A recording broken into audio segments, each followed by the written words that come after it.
Hello viewers, there are a lot of couple who come to ARC with lot of expectation for their parenthood, and similarly we get many couple who come with repeated IVF failures outside in the other centers.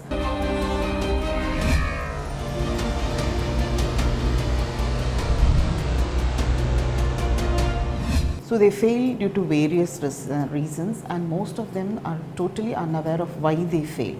So when we get such couple, we go through their reports, and most of the time we find that the uterus preparation has shown good endometrium with vascularity, and similarly the embryo that were transferred were also good, but still they have repeatedly failed. So when we call repeated implantation failure, we say that they should have at least failed 2 to 3 transfers with good quality embryos, and totally the transferred good quality embryo should have at least been 10.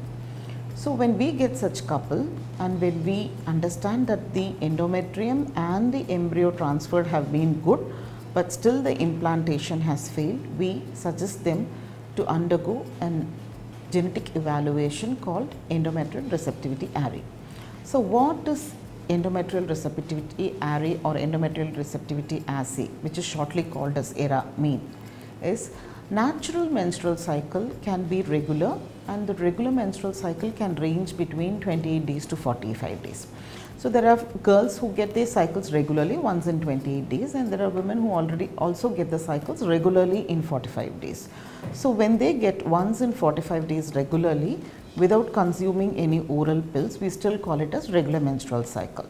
So with such varied duration, if you see there are girls who get their menstrual cycle at 28 days and few at 45 days. So it is almost around 15 days apart. So when it is like this, we have to understand that it is only one single day in the menstrual cycle where they have the window of implantation open. So it is only on this day that when the embryo enters into the womb, it can get itself implanted into the mother's womb. So when it enters a day before or after, this implantation cannot happen. So that is how it is being programmed in the natural cycle also. The fertilization of the embryo takes place in the fallopian tube, and after that the nidation of the embryo happens, and 2 days after the fertilization the embryo moves itself to the maternal womb and finds a suitable environment for it to implant. So when we mimic the same situation in ART, assisted reproductive techniques such as IVF, ICSI and so on, we try to find out when the window of implantation is open for this particular women. So what we do, we prepare them in the similar way as we are preparing them for a frozen embryo transfer. We do a routine scan on day 2, we give them estrogen replacements and later on supplement with progesterone, and instead of transferring the embryo, we take a biopsy of the endometrium for them and subject the endometrial biopsy for chromosomal analysis, where more than hundreds of chromosomes genes are being studied, and we find out when the receptivity of this particular woman is high. So we get reports such as either saying it's receptive, means the day when we have taken the biopsy is more ideal for the women to undergo the embryo transfer, and at the same time we also get reports which say that it's non-receptive, means the day when we have taken the biopsy is not ideal for transfer. So when I say non-receptive, it can again be pre-receptive or post-receptive. So when it is pre-receptive, it says that the receptivity window of the patient is still not near the day of biopsy.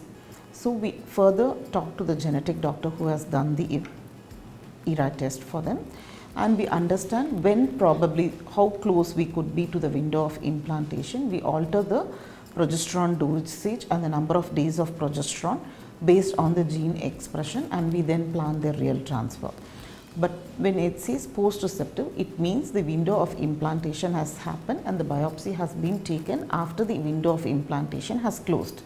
So again we have a counseling with the genetic specialist, and we prepone the embryo transfer for this patient based on the gene expression, and we see to that we are closer to the window of implantation on the day of embryo transfer.